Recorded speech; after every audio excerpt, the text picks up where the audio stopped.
Lo primero es entender de que una reacción redox, ¿ya? Como te comenté antes, es una reacción de óxido-reducción, donde tenemos que entender de inmediato que eh, una reacción de reducción se refiere a ganancia de electrones.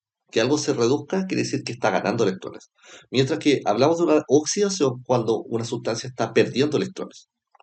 De inmediato los redox entonces tienen que ver con ese intercambio, ¿ya?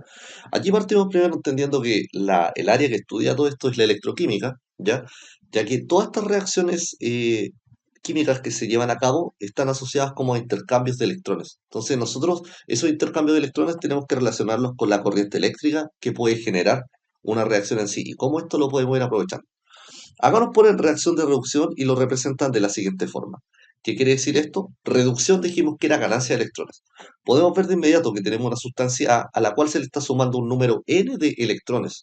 O sea, el A se está fusionando con los electrones para formar un anión. Un anión es una especie cargada negativamente. Por lo tanto, volvemos a lo principal. Reducción tiene que ver con ganar electrones.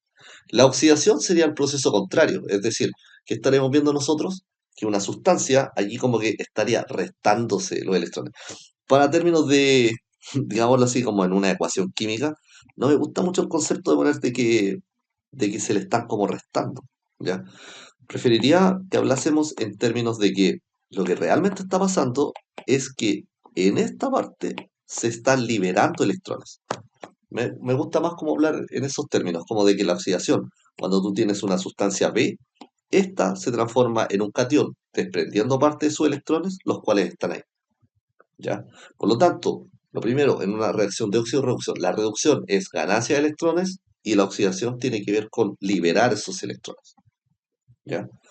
Y acá nos hablan de que, bueno, dependiendo de las redox que tengamos, van a haber algunas que van a ser de tipo espontánea y liberan energía. La espontaneidad en química se refiere a que un proceso ocurre de manera como natural, ¿ya? Como que no necesitamos introducir la energía como desde afuera, sino que de manera automática la reacción procede y ocurre, ¿ya? Por lo general, todos estos procesos están asociados como a la liberación de energía, ¿ya? Nos dice que las redox espontáneas se manifiestan por un flujo de electrones netos desde los reductores hacia los oxidantes y es posible aprovechar la energía que se libera en forma de energía eléctrica. Ya, esto, importante entonces, cuando trabajemos esto de las redox es porque va a haber siempre un flujo. ¿El flujo de dónde va? Va desde los reductores hacia los oxidantes. De reductor a oxidante. Así va el flujo de electrones. Ya, eso más o menos tenerlo claro. Ahora, ¿qué es esto? Una celda electroquímica. Ahí nos dice cualquier dispositivo que convierte la energía química de una reacción redox en energía eléctrica o viceversa. ¿Ya? Y ahí dice que, por ejemplo, en el año 1800 fue inventada por Volta, por Alessandro Volta, la primera celda, ¿ya? Que podía generar corriente eléctrica a partir de una redox. Entonces, acá, bueno, nos ponen definiciones como una reacción electroquímica que de cierta forma va a estar basada en una transferencia de electrones, ¿ya? Eh, ¿Qué dispositivos tenemos nosotros? Así como podemos estudiar, no sé, pues, por ejemplo, algunas de estas, ¿cómo se llaman? Estas celdas o estas reacciones redox pueden ocurrir en un medio homogéneo, ¿ya? ¿Qué querría decir homogéneo? Como que la transferencia de electrones es directa de una especie a otra. Y la otra es como heterogénea. Aquí nos dice que la transferencia de una especie u otra ocurre a través de un conductor metálico, ¿ya? O un conductor iónico. Ahora, los electrodos. Esta parte igual es importante manejarlo. ¿Cómo? A mí me cuesta un poco a veces acordarme, pero esta regla me ayuda harto. En el cátodo ocurre la reducción y en el ánodo ocurre la oxidación, ¿ya? Entonces, ¿cómo recordar esto? Una forma así como que un poco fácil, intuitiva, es relacionar como consonante con consonante. En el cátodo va a ocurrir la reducción. En el ánodo, en tanto con A, esto es una vocal, va a ocurrir la oxidación, ¿sí? Por lo tanto, de inmediato, en el electrodo donde ocurra la reducción, vamos a decir que eso de inmediato va a ser un cátodo. En cambio, cuando ocurra la oxidación en ese electrodo, vamos a estar hablando de un ánodo, ¿ya? Siempre lo vamos a tener que interpretar de esa forma. Acá nos hablan, bueno, según la situación física de los electrodos, si es que tienen unión líquida o no, hay algunos tipos de clasificaciones según la fuente generadora. Esto quizás es importante entender de que cuando hablamos de una celda galvánica o una celda electrolítica, la galvánica, lo que dice ahí, la diferencia de energía entre los electrodos es debida a una redox, ¿ya? ¿Qué quiere decir esto? Que la redox, la reacción de óxido-reducción es la que genera la energía, ¿ya? En cambio, cuando hablamos de una celda electrolítica, es al revés. La energía la produce un generador de corriente y esto induce a que se genere una reacción redox, ¿ya? Por lo tanto, cuando hablemos de celda galvánica, es como que estamos tratando de aprovechar esa energía nosotros de una reacción, estamos tratando de aprovecharla nosotros, como que la extraemos de la reacción. En cambio, la electrolítica sería como al revés. Nosotros como que necesitamos introducir la energía a nuestro sistema para que se genere la reacción redox. Y bueno, acá nos dan un ejemplo de cualquier semicelda.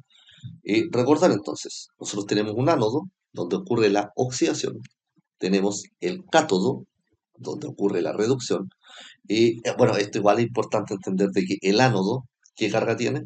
El ánodo, carga negativa. Igual recordar un poco esto del tema de los iones, así como un catión es positivo, o sea, en el cátodo positivo, y el ánodo, anión, los aniones eran negativos, entonces el ánodo negativo, ¿sí? Y es importante entender de qué se conforma esto. Ahí dice, bueno, la semicelda sería como una parte de la celda galvánica donde ocurre solamente una reacción, ya sea la oxidación o la reducción, ¿ya? Entonces, cada una de estas va a ser como la semicelda. Entonces, tenemos una semicelda donde ocurre la oxidación y otra donde ocurre la reducción, ¿ya? Y, y nos dice también que consiste en un par reductor oxidante, que es un metal sumergido en una disolución de sus mismos iones, ¿ya? Entonces, fijémonos también que necesitamos definir lo que es el puente salino.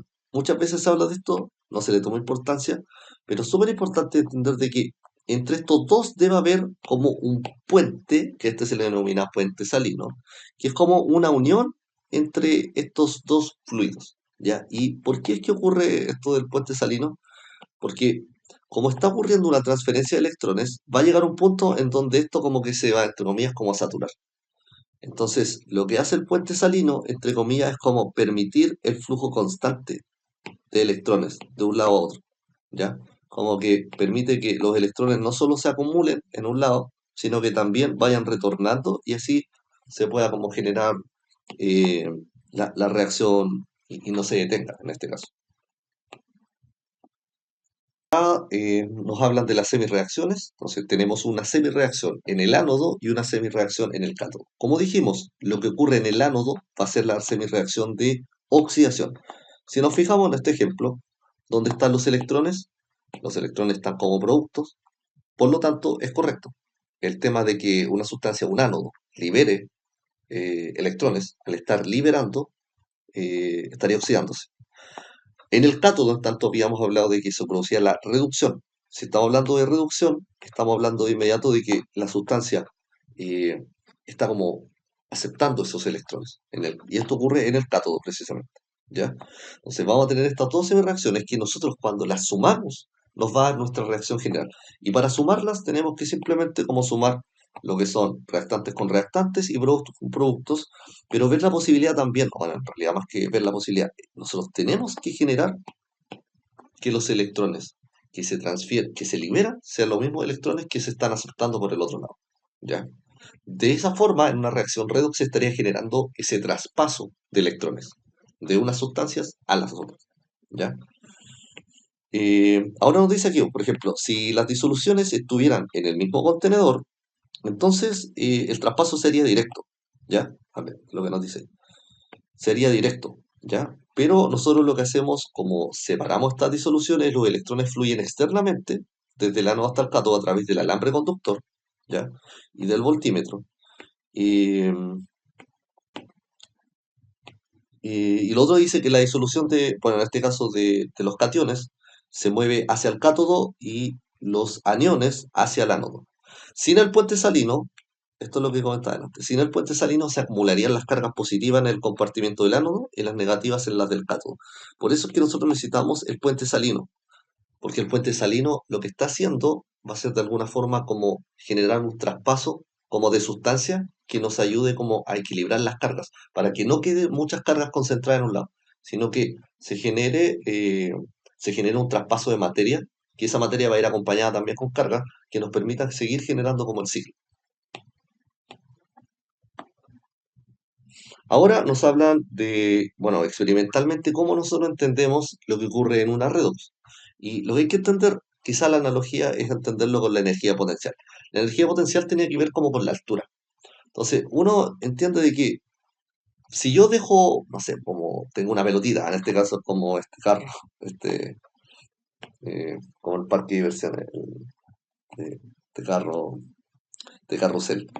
Si lo tenemos en cierto lugar, a una determinada altura, lo que va a hacer este carrusel es que se va a desplazar por acá, pero dependiendo como de la altura inicial que tenga, el carrusel va a tener la energía suficiente como para llegar a la meta. Porque, ¿qué pasaría si yo el carrusel lo tuviese como acá? ¿Sería posible de que este llegue acá arriba?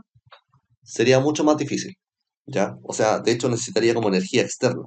Pero en este caso, como se encuentra a una mayor altura, esa energía inmediatamente le permite desplazarse para alcanzar cualquier posición que se encuentre bajo la altura de que éste tenía, ¿ya? Algo similar va a ocurrir como con las diferencias de potencial, ¿ya? Aquí nos dice, de manera semejante, acá en esta parte nos dice, de manera semejante se dice que las cargas eléctricas fluyen hacia donde haya menor energía potencial eléctrica. ¿Ya?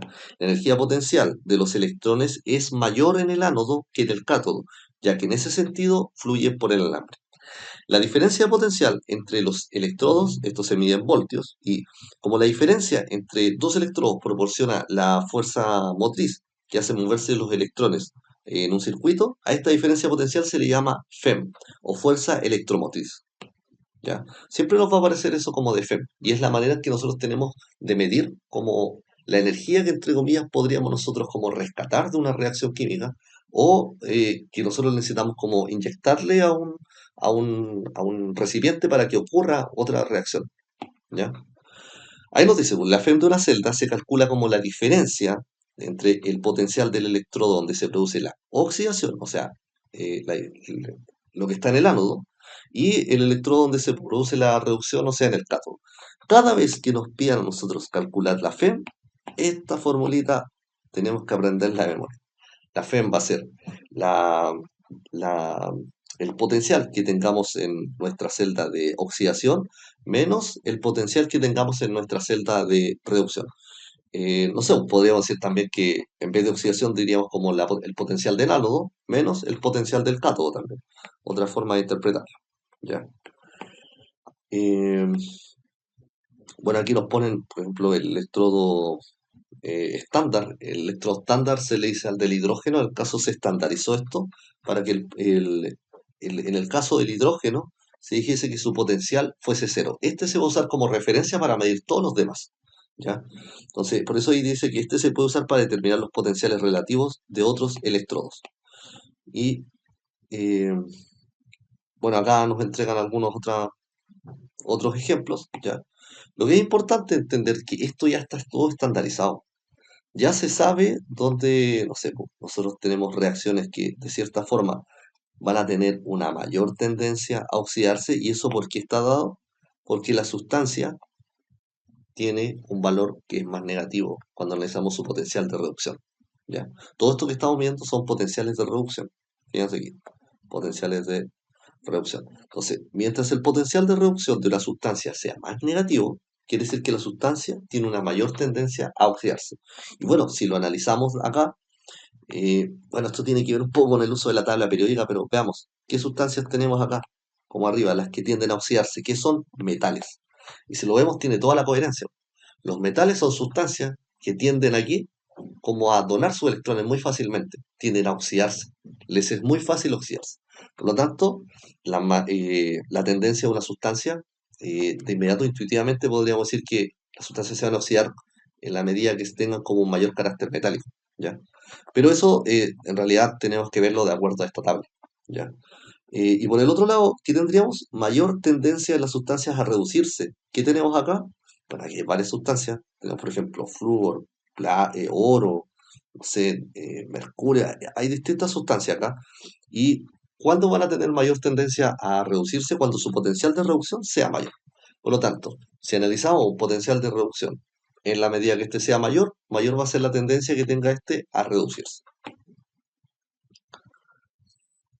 Hasta aquí, Felipe. ¿Todo bien? Ya.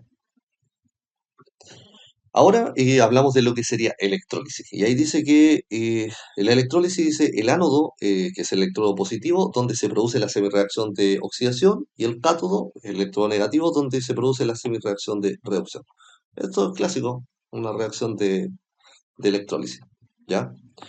Entonces, acá nos empiezan a vincular esto un poco con el tema ya más termodinámico, termoquímico. Recordar un poco qué era esto del delta G, la energía libre. La energía libre, de cierta forma, que se simboliza como delta G, nos mide como el grado de espontaneidad de una reacción. Mencionamos anteriormente que la espontaneidad tiene que ver con cuando una sustancia tiende no una sustancia, cuando una reacción tiende a ocurrir de manera, como dice el nombre, espontánea, como no inducida, no que tengamos que inyectarle energía, sino que ocurra de manera natural. ¿Ya? Una reacción va a ser espontánea siempre y cuando su variación de delta G sea menor a cero, y va a ser no espontánea cuando es mayor a cero. ¿Sí? Ahora, ¿cómo se relaciona todo esto con lo anterior? Bueno, aquí también nos hablan un poco de las leyes de Faraday, ¿ya? Faraday formuló algunas leyes en torno a la electrólisis, nos dice que las masas de las sustancias depositadas o liberadas en cada elemento, cada electrodo, durante una electrólisis son proporcionales a la cantidad de electricidad que ha pasado por ahí. Para una misma cantidad eléctrica, las masas son proporcionales a los equivalentes químicos de la sustancia. Bueno, acá el tema del equivalente, ¿con qué tiene que ver? Con cuántas como electrones sea capaz de aportar o recibir una determinada sustancia. Eh, Voy a saltar un poquito esto para avanzar acá. Mira, entender, por ejemplo, aquí nos habla de voltiometría cíclica. Dice que en la mayoría de las técnicas empleamos un sistema de tres electrodos conectados con un potenciostato, el cual controla el potencial del electrodo de trabajo y registra la corriente resultante. Los diferentes tipos de arreglo de la celda y parámetros medidos definen las técnicas a emplear. Voltametría, galvanometría, etcétera. Existen como muchos. Esto lo vamos a mencionar simplemente aquí como tenemos voltajes como de tres electrodos, ¿ya? Eh, Ahora, se menciona también lo del carácter oxidante, y esto lo vamos a vincular con la FEM, como habíamos hablado antes. Primero, en la tabla anterior habíamos hablado un poco de lo que el flúor elemental generaba. El flúor se dice que es una sustancia muy electronegativa, tiene un carácter reductor súper fuerte. Lo que trata de hacer siempre es como atraer electrones. Entonces, aquí nos dice que el F2 es un oxidante muy fuerte. Ojo con esto. El F2 es un oxidante porque oxida.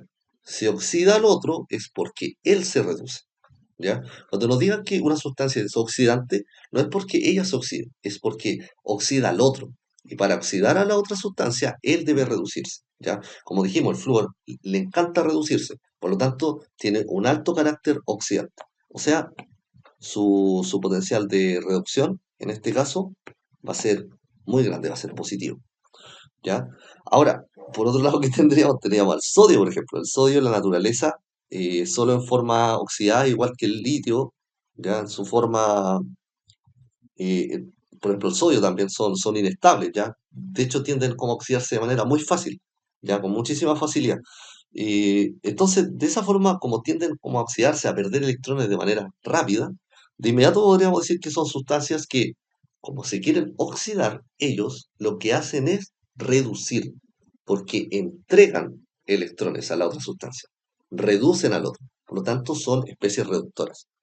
Entonces, estas sustancias como el sodio, como el litio, especies que les gusta aportar sus electrones, podríamos decir de inmediato que son reductores muy fuertes, y cuando son reductores fuertes es porque el valor de su FEM de reducción es muy negativo. O sea, más que negativo es bajo, ya es pequeño. ¿Sí? Em, y lo otro que nos dice es que de alguna forma, si nosotros sacamos un puente salino, ¿ya? La FEM va a ser cero, y esto es porque el puente salino es lo que nos permite de cierta forma como generar ese equilibrio de cargas, en donde se va generando un traspaso para que no quede como acumulado en una parte muy negativa y otra positiva. Si llegásemos a sacar, entonces ya no ocurriría una reacción FEM, ¿ya? Eh, Ahora nos hablan del cálculo de las FEM para las siguientes celdas. Nosotros, no sé, acá tendremos, esta es como notación de celdas, ¿ya? Eh, entonces, acá nos hablan de la predicción de las reacciones redox, ¿ya? Mira, aquí nos dice que en uno, no sé, un oxidante va a poder oxidar a un reductor siempre y cuando el potencial de reducción sea mayor que el potencial de reducción del segundo. Ya. Una sustancia oxidante es la que oxida al otro, él se reduce. ¿Ya? La sustancia oxidante va a poder oxidar a un reductor siempre y cuando el potencial de reducción del primero sea mayor que el potencial de reducción del segundo. Ya, estos conceptos a veces como que marean un poco, pero hay que estar como atento nomás, memorizando estas cosas. Así como, estamos hablando de que algo quiere oxidar, ¿ya? Si queremos ver que algo oxida al otro, tiene que, o bien, tiene que ser como que su FEM, su potencial de reducción de la sustancia uno sea mayor que el de la sustancia 2. Al contrario, si queremos que el reductor uno reduzca al oxidante 2, ¿ya? Que el reductor 1 reduzca al oxidante 2, tenemos que buscar que la FEM del primero, el potencial de reducción del primero, ahora sea menor que el del segundo, ¿ya? Ahora, esto de las fuerzas de los oxidantes, esto creo que es lo mismo que tenemos acá, en esta tablita. Estos que tenemos acá, creo que son los mismos que tenemos aquí. Sodio 2,7. Sí, es lo mismo. Esta tablita lo que nos entrega es lo mismo que habíamos visto anteriormente. Entonces, vamos a ver de que cuando tenemos el potencial de reducción de una sustancia, mientras mayor sea esta, va a tener van a tener mayor fuerza los oxidantes, ¿ya? Y al contrario, si es más negativa, va a tener mayor fuerza los reductores, ¿ya? Recordar aquí, los reductores, en este caso, los reductores, ¿qué sustancias son? Los reductores son las sustancias que se oxidan, ¿ya? Por eso aquí nos dice que cuando teníamos una sustancia que tenía un potencial menor, quiere decir que es una sustancia que tiene mayor tendencia a oxidarse, ¿ya? A oxidarse. O sea, si tiene una mayor tendencia a oxidarse, es porque es un buen reductor, porque a la otra sustancia la reduce. Y al revés acá, si una sustancia tiene mayor tendencia a reducirse, es porque es un buen oxidante. Por lo tanto, mientras mayor sea el potencial de reducción de la sustancia, mayor tendencia a reducirse, por lo tanto va a ser un buen oxidante. ¿Ya? Eso es lo que nos está mostrando acá. Fíjate, mientras mayor sea, va a ser mayor la fuerza del oxidante. ¿Sí? Ya, ahora nos empiezan a hablar de la termodinámica, entre comillas, de nuestras reacciones. ¿Ya? Y para eso nos empiezan a relacionar. Primero nos explican algunos conceptos, por ejemplo, cómo medimos nosotros la energía en todo lo, cómo medimos nosotros la energía en todo lo que está relacionado con celdas. El Joule dice aquí que es lo mismo que si tú un coulomb lo multiplicas por un volt, ¿ya? La forma entonces de que tú calcules energía eléctrica es multiplicar el voltaje por los coulombs, ¿ya? Ahora, ¿la carga de qué? ¿La carga de qué va a depender? La carga va a depender del número de electrones traspasados. Entonces, acá se define un nuevo número que es la constante de Faraday, ¿ya? ¿Y la constante de Faraday qué es? La constante de Faraday es como el número de cargas de un mol de electrones, ¿ya? Esto sería la constante de Faraday. 96.470 coulomb por mol de electrones, ¿ya? Entonces, un mol de electrones va a tener toda esta carga asociada. 96.470 coulomb, ¿sí? Entonces, cuando nos pida a nosotros calcular la cantidad de carga total, tú lo que vas a hacer es tomar n como el número de electrones transferidos según tu redox, y eso se multiplica por F, que es la constante de Faraday. Así como cuando nosotros hablábamos del número de Avogadro, que era el número de especies que estaban contenidas en un mol de carbono 12, ¿ya? De la misma forma nosotros podríamos decir de que la constante de Faraday también pasa a ser una constante, pero esta lo que quiere decir es como la carga que está asociada cuando tú traspasas un mol de, de electrones en una determinada reacción, ¿ya? Eh, entonces aquí nos dicen que de alguna forma el trabajo máximo que nosotros podamos extraer de cualquier celda va a estar dado por la siguiente fórmula, que va a ser N por F, ¿ya? N sería el número de electrones traspasados según la reacción redox que tú trabajes por F, que es el número de cargas asociadas a los moles de electrones que traspasan, multiplicado por la FEM de la celda, el potencial de nuestra celda. ¿Sí? Ahora nos empieza a relacionar todo esto con lo que habíamos visto como con termodinámica, en el sentido de que primero el trabajo, en este caso también uno lo puede definir como el trabajo útil, como el delta G, ¿ya? Sería como cuánto trabajo nosotros podemos extraer de una reacción química. Y este delta G aquí lo vincula con lo que estábamos viendo recién, que era el trabajo, pero viéndolo desde un punto de vista como de celdas, ¿ya? Entonces, como el delta G también uno lo podía definir de esta forma, esto era en termodinámica, se veía así. En termodinámica nos enseñaban que el delta G uno lo podría calcular de esta forma, como menos RT multiplicado por la constante de equilibrio, ya de una sustancia. Acá se define que el potencial de cualquier celda va a estar dado por RT por el logaritmo de K partido por NF. Ya, y de esto, algunos conceptos importantes, ¿cuáles son? Por ejemplo, lo de acá. De cierta forma, si la K, la constante, era mayor a 1, entonces la FEM, por ejemplo, en este caso va a ser... eh, no, perdón, me equivoqué. Si el delta G va a ser negativo, eso quiere decir que la FEM va a ser positiva y por lo tanto se favorece la formación de productos. Esto sería una reacción espontánea, ¿ya? Cuando el delta G es negativo, la reacción va a ser espontánea. Pero ahora si lo analizamos desde el punto de vista de la FEM, cuando nosotros tengamos un valor positivo para el E, es porque la reacción va a ocurrir de manera espontánea. Muchas veces nos van a preguntar, ¿esta reacción ocurre o no ocurre? ¿Es espontáneo o no es espontáneo? Y que tenemos que ver si el valor de E es positivo solamente, ¿ya? En cambio, si es negativo, de inmediato el valor de E es negativo, se favorece la formación de reactivos. Eso quiere decir que no es espontánea para los productos, ¿ya? Eso como regla un poco básica, ¿ya? Ahora, todo lo anterior que vimos de esta formulita, si uno reemplaza los valores como del R, que es la constante de los gases, la temperatura, estamos suponiendo que ocurre a condiciones estándar, ¿ya? 298 Kelvin y multiplicamos también por la F, que era la constante de Faraday, llegamos a esa ecuación que tenemos aquí, ¿ya? Esta ecuación nos va a permitir entonces calcular el potencial de cualquier celda con respecto a su constante, en este caso la constante de equilibrio de la sustancia. Eso es para cuando tengamos una potencial, una celda en términos estándar, ¿ya?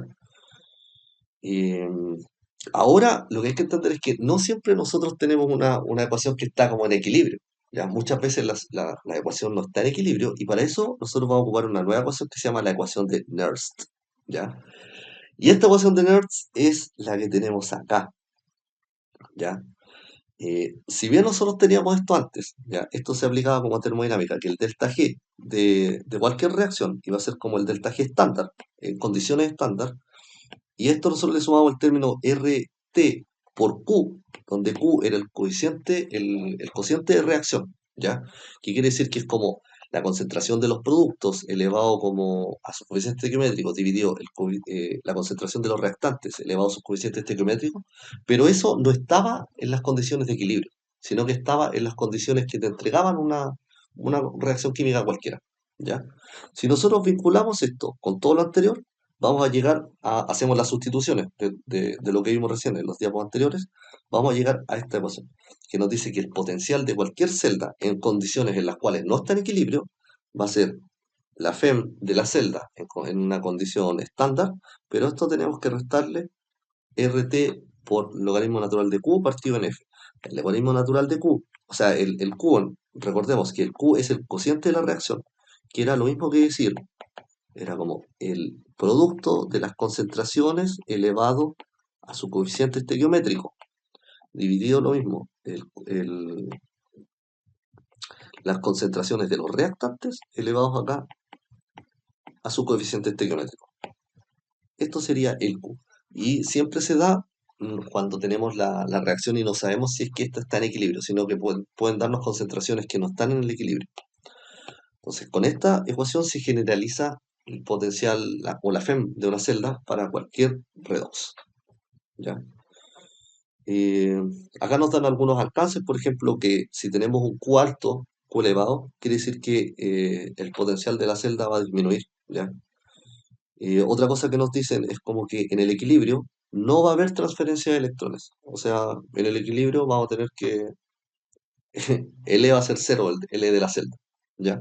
Porque como aquí vamos a tener que el K es igual al Q, no va a haber, no, va a estar todo en equilibrio, no va a haber movimiento de redox. Literalmente, como está en equilibrio, ya se alcanzó el equilibrio, no hay una reacción de un lado para el otro. ¿Ya? Y aquí nos dice que si el cociente es menor a uno, el logaritmo será negativo. ¿Ya? Y por lo tanto, este segundo término, que ya era negativo, se va a hacer positivo y de esa forma la FEM va a ser mayor. Entonces, si logramos que este cociente sea menor que uno, por lo general vamos a alcanzar FEM mayores y por lo tanto vamos a poder como extraer energía de estos sistemas. ¿Ya? También nos hablan de acá celdas de concentración. Nos dicen que una celda de concentración es lo mismo que una celda como las anteriores, pero en este caso no tenemos dos sustancias, no tenemos dos sustancias distintas, sino que tenemos la misma.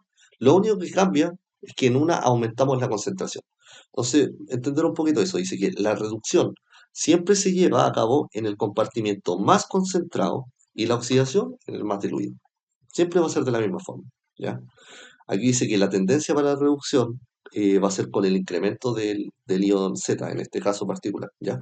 Pero la celda de concentración va a tener la misma sustancia, solamente que la reducción va a ocurrir donde haya una mayor concentración, ¿sí? Va a ser como de esa forma. Eh, bueno, acá nos dan como ejemplos relacionados como a lo mismo. Eh, el potencial de la celda ya habíamos visto que era como el potencial del cátodo, que en el cátodo era donde ocurría la reducción, menos la FEM del ánodo, que es donde ocurre la oxidación. ¿Ya?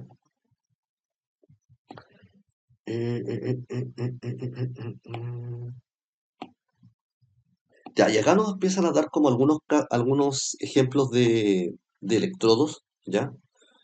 Nos pone, por ejemplo, electrodos aquí de referencia, nos dan sus características principales. Esto es un poco más como entender los tipos de electrodos que tenemos. Hay otros que son como indicadores, ¿ya? Que tienen otros tipos de uso, ¿ya? Selectivos también se habla, pero aquí nos hablan solamente como de los tipos de electrodos, ¿sí? Yo voy a saltar un poquito esta parte y voy a hablar un poco más de lo que es la corrosión, ¿sí? Ya que es el término que suele aplicarse al deterioro de los metales por un proceso electroquímico. Les sea como un ejemplo. Muchas veces uno ve que hay cañerías que se encuentran como oxidadas. ¿Y eso a qué se debe? A que uno no muchas veces considera que hay traspasos de electrones. Y estos electrones como que reaccionan con el mismo metal y generan como una redox, ¿ya? Y se empiezan a oxidar como de manera espontánea, ¿ya? No por condiciones tanto más ambientales, sino quizá por lo que ocurre dentro, el fluido que está traspasando. Recordemos que si un fluido está traspasando, como que hay roce y ese roce a veces traspasa electrones. Muchas veces puede ocurrir esto de la corrosión dentro de la sustancia, sobre todo cuando uno junta dos metales y que son distintos, muchas veces puede ocurrir una reacción redox que no está prevista, ¿ya? Acá nos pasan algunos dispositivos electroquímicos, por ejemplo, podríamos ver baterías, supercapacidores, celda de combustible, distintos tipos de celdas, ¿ya? Eh, Al final, ¿qué va a ser una batería? Dice que es un dispositivo que permite que la energía liberada de una reacción química sea convertida directamente en electricidad. O sea, lo que tenemos en una batería es una reacción, o es un compartimento, una celda, ¿ya? Donde estaría como ocurriendo una reacción redox. Y esa reacción redox estaría como generando electricidad, ¿ya? Ahí nos pasa que la primera batería fue por Alexandro Volta, ¿ya? Bueno, los elementos de una batería, fijémonos que es algo similar como a lo que habíamos visto en las celdas. Tenemos ánodos, tenemos cátodos, ¿ya? Colectores de corriente, nos pasan como la estructura, ¿ya? Acá igual se ve como una especie de batería, como en la antigüedad, ¿ya? Ahí tenemos el diseño de batería, entonces tenemos el electrodo negativo, que sería el ánodo, y el positivo, que es el cátodo, ¿ya? Eh, y acá nos empiezan a hablar como de características de varios tipos de batería, ¿ya? Como un poco de la historia. No quiero profundizar mucho en esto porque es más como materia en realidad que hay que ir como leyendo, pero no sé si va tanto como con el estudio de los ejercicios que debemos hacer, ¿ya? Cosas importantes así, pero full importantes, que te sepa la ecuación de Nernst, ¿ya? La otra que vamos a ocupar es esta para calcular la FEM de cualquier celda, ¿ya? Y sácale una foto quizá con esto para que te quede claro que cuando la FEM es positiva, es que la ecuación, la reacción química va a ocurrir, y cuando es negativa, no va a ocurrir. El ejercicio 13 nos dice, ponemos en un vaso de precipitado 175 ml de cloruro de hierro, acidulados con ácido clorhídrico, que se valora con 47 ml de una disolución de dicromato de potasio, 0,20 molar. La A nos dice, formula y ajusta la reacción redox sabiendo que se forma cloruro de hierro y cloruro de cromo. Y la B, calcular la masa del cloruro de hierro contenida en el vaso. Ya, Master, mira, lo primero es como lo que tiene que ver con la redox en sí. Cómo nosotros generamos la primera parte, que tiene que ser, que tiene que ver como con los balances con un balance óxido-reducción que hagamos nosotros en cualquiera de estos ejercicios. ¿Ya? Entonces, mira, cloruro de hierro 2. ¿Qué querrá decir eso, el cloruro de hierro 2? ¿Cuál será la fórmula de esta sustancia? Tú, más o menos tienes que saber algo. El cloruro, ¿qué carga tiene? Tú muchas veces tienes que aprender acá a identificar algunas sustancias. Por ejemplo, el cloruro de hierro, cloruro es Cl menos. ¿Ya? Uno siempre tiene que saber que el cloruro es Cl menos. ¿Ya? Entonces, ¿qué pasa aquí? Que como me dicen esto del 2, quiere decir que necesariamente el hierro está con valencia más 2. Entonces, ¿cómo vamos a escribir esta sustancia? Uno tiene que escribirla de modo de que esto neutralice sus cargas. Entonces, mira, si el hierro tiene dos cargas positivas, ¿cuántas cargas negativas necesitamos? Dos. Y como cada cloro tiene una negativa, la sustancia debería ser así. Eso debe ser el cloruro de hierro. ¿Ya? Dice que esto está acidulado con HCl. ¿Ya? O sea, tenemos cloruro de hierro con HCl. Y dice que se valora, ¿ya? Con una disolución de dicromato de potasio. Esto sería el dicromato de potasio. ¿Ya? Ahora, hacemos el mismo análisis. Tenemos que ver de cierta forma, primero, todo esto es cromato. Bueno, en este caso con el dicromato de potasio porque tiene dos potasios. Todo esto es cromato, ¿ya? Pero ¿qué carga tendrá el cromato? ¿Cómo lo sé yo? Bueno, yo no me la sé, pero lo que sí sé es la carga del potasio. El potasio, si nos vamos a la tabla periódica, es un elemento del grupo 1. El potasio siempre pierde un electrón, o sea que el potasio queda con carga de más 1. Pero en este caso, ¿cuántos potasios hay? Hay dos. Eso quiere decir que como hay dos, necesariamente el cromato tiene que tener carga 2 menos, para que estas dos cargas positivas se anulen con esas dos cargas negativas. ¿Ya? Lo que vamos a hacer de inmediato es como ya nos están diciendo que se forma el cloruro de hierro, pero en este caso el cloruro de hierro está con hierro 3. Eso quiere decir que la valencia del hierro ahora va a ser 3. Y para anular ese 3, perdón,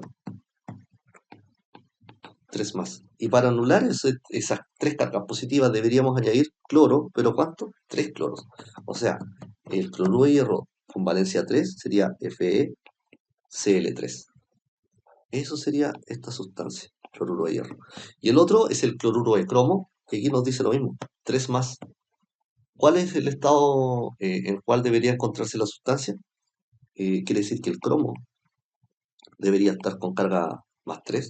Por lo tanto, para neutralizarlo necesitaríamos 3 cloros también. ¿Sí? Entonces, sabiendo eso, ya ahora podemos formular nosotros nuestra reacción. Podríamos decir de que lo que tenemos es cloruro de hierro, valencia 2, o sea, FeCl2. Esto reacciona con dicromato de potasio. Y esto reacciona para formar lo que nos acaban de decir. Se formó cloruro de hierro con valencia 3, eh, más cloruro de cromo, Cl3. Esta debería ser la ecuación redox que nosotros tenemos que balancear. ¿Ya?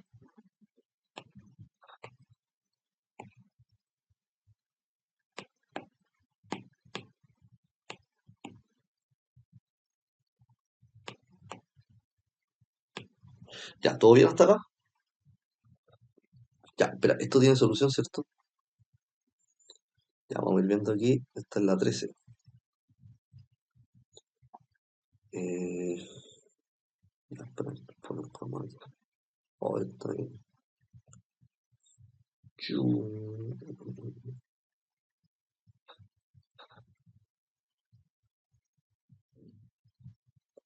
voy a ver solo cromato. Ya, filo. No, no, por igual la voy a dejar.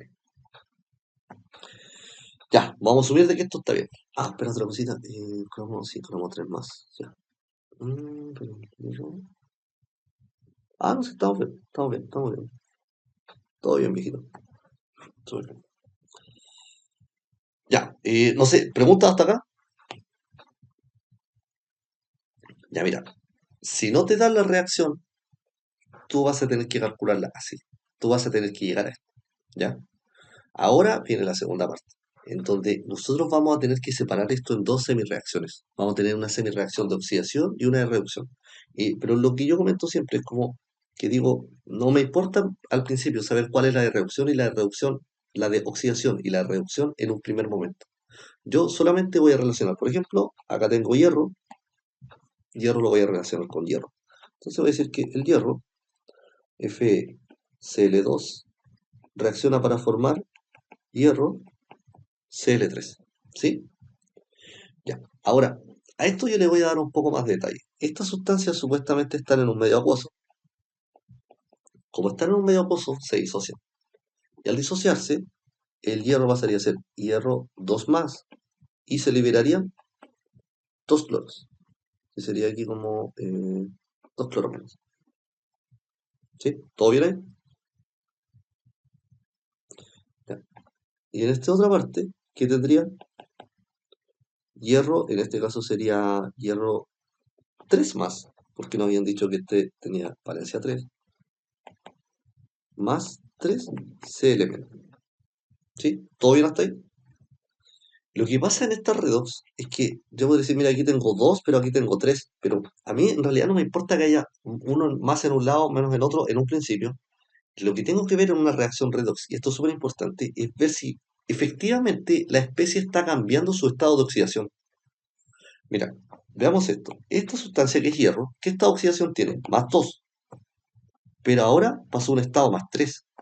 Esta sustancia sí nos sirve para el análisis de redox, para nuestra reacción, porque cambió su estado de oxidación. Pero, por ejemplo, el cloruro cambió su estado de oxidación. En uno dice que hay dos y en otro dice que hay tres, pero está cambiando su carga. En ambos está con carga negativa, no cambió su estado de oxidación. Cuando la sustancia está con el mismo estado de oxidación al principio y al final, estos son iones espectadores, los vamos a eliminar, ¿ya? Porque no participan explícitamente en una reacción redox, en el sentido de que no cambian su valencia, ¿ya? Uno de las reacciones redox lo que tiene que focalizar es como cambios en el estado de oxidación que generan estos intercambios de electrones. Por lo tanto, nuestra real semireacción va a ser de que el hierro 2 más se transforme a hierro 3 más. Esta va a ser la primera.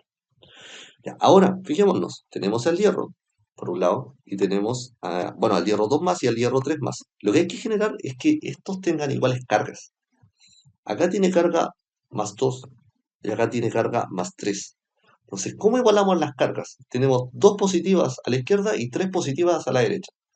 ¿Qué es lo que hacemos? Nosotros siempre tenemos que agregar electrones, porque los electrones nos agregan cargas negativas. ¿Y dónde los vamos a agregar? En el lugar donde tenga mayor cantidad de cargas positivas. O sea, en este caso, va a ser a la derecha. vamos a agregar un electrón. ¿Y por qué uno? Porque un electrón tiene una carga negativa. 3 menos uno nos da 2. Y ahí estaría balanceado esto. Ahora, yo al final de esto me doy cuenta, ¿dónde está mi electrón? Está en los productos. Si está en los productos, ¿qué quiere decir? Que esta es una semi-reacción de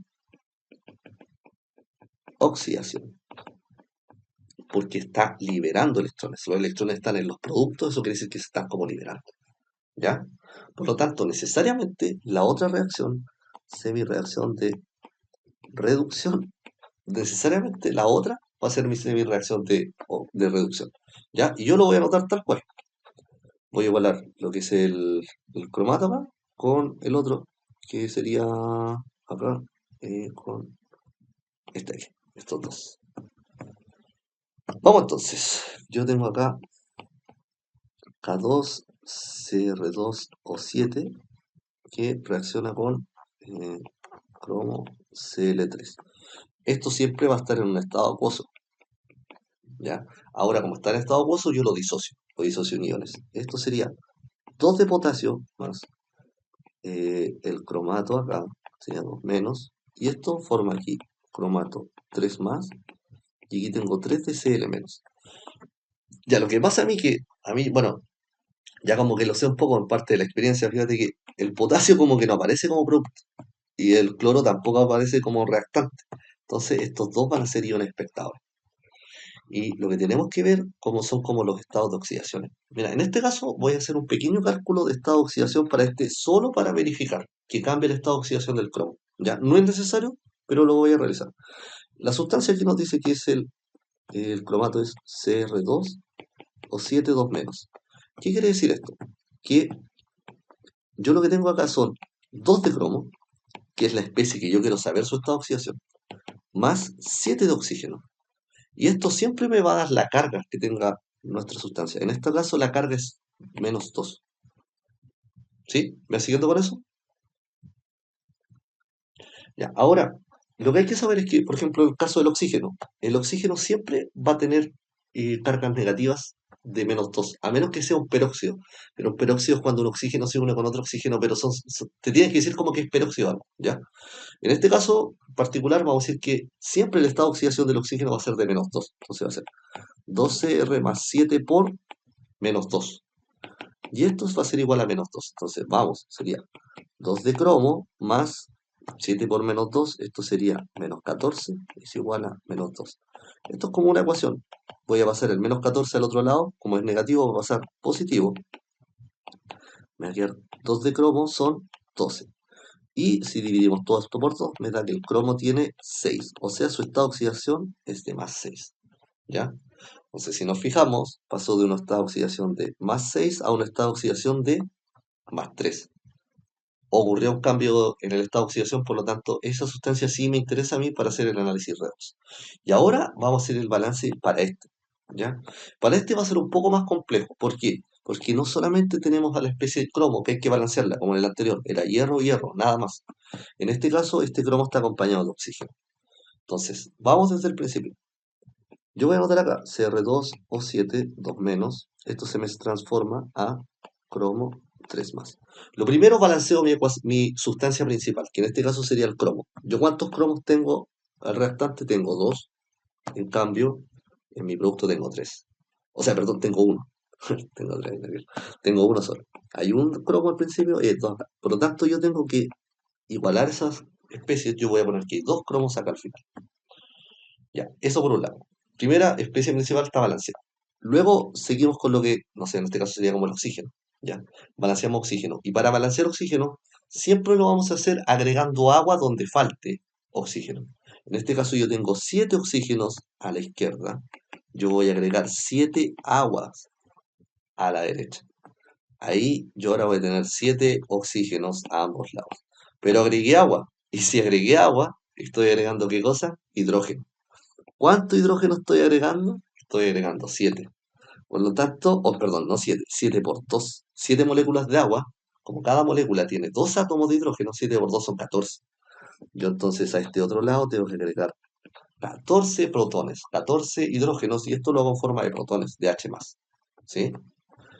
Y por último, ahora que ya las especies están todas balanceadas, tengo listo al cromo, al oxígeno, al hidrógeno, y nada más que balancear en términos de masa, ahora me tiro a balancear cargas. Entonces yo veo acá, ¿cuántas cargas tengo? Tengo 14 positivas y una carga de -2, o sea, tengo dos negativas. Esto me da +12. Vamos a este otro lado. ¿Cuánto tengo? Tengo dos cargas que son de +3, o sea, sería +6. Este es neutro, así que sería como un +0, ¿no?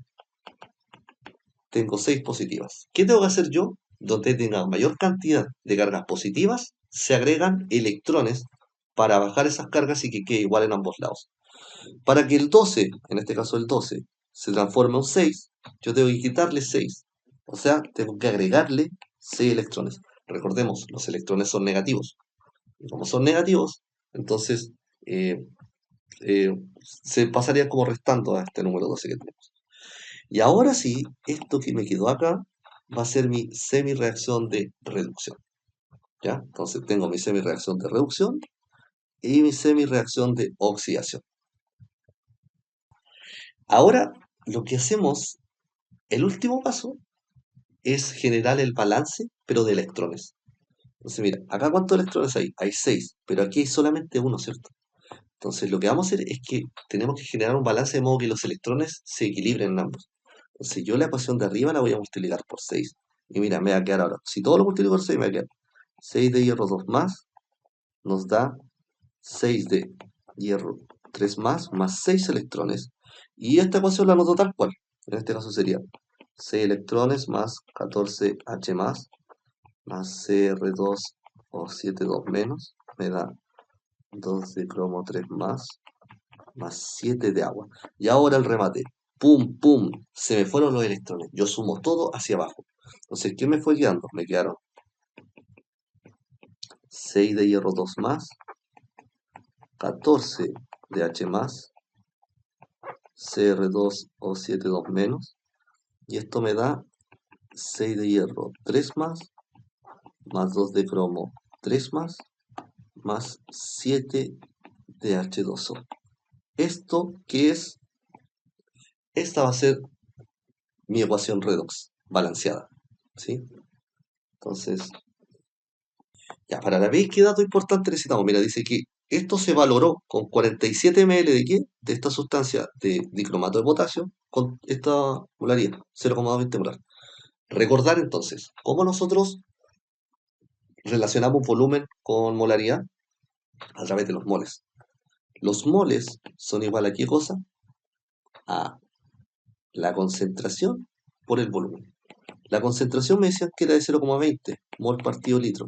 Y el volumen es de 47 ml. 47 ml son 0,047 litros.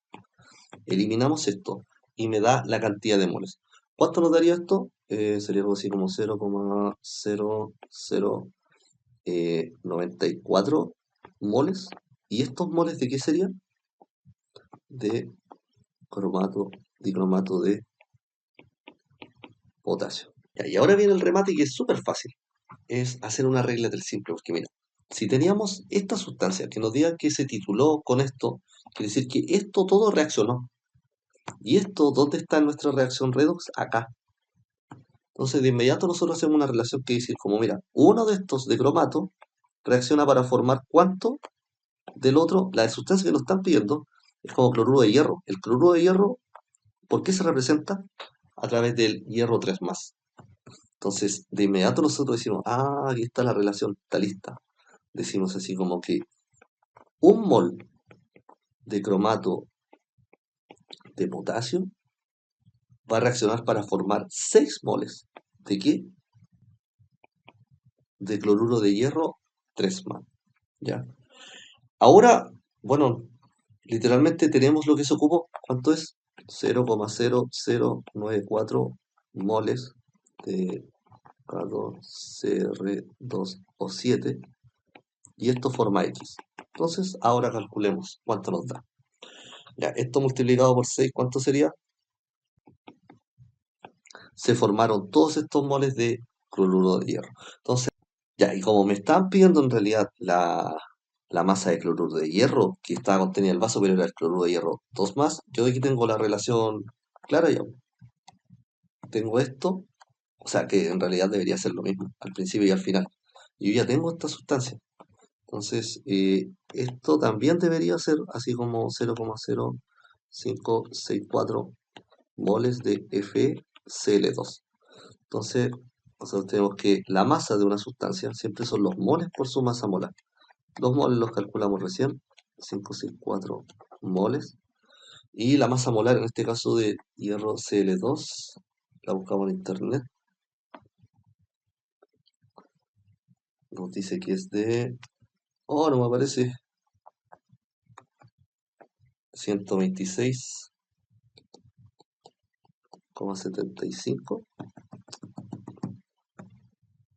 Obtener. Sí, 126,75. ¿Cuánto nos da esto?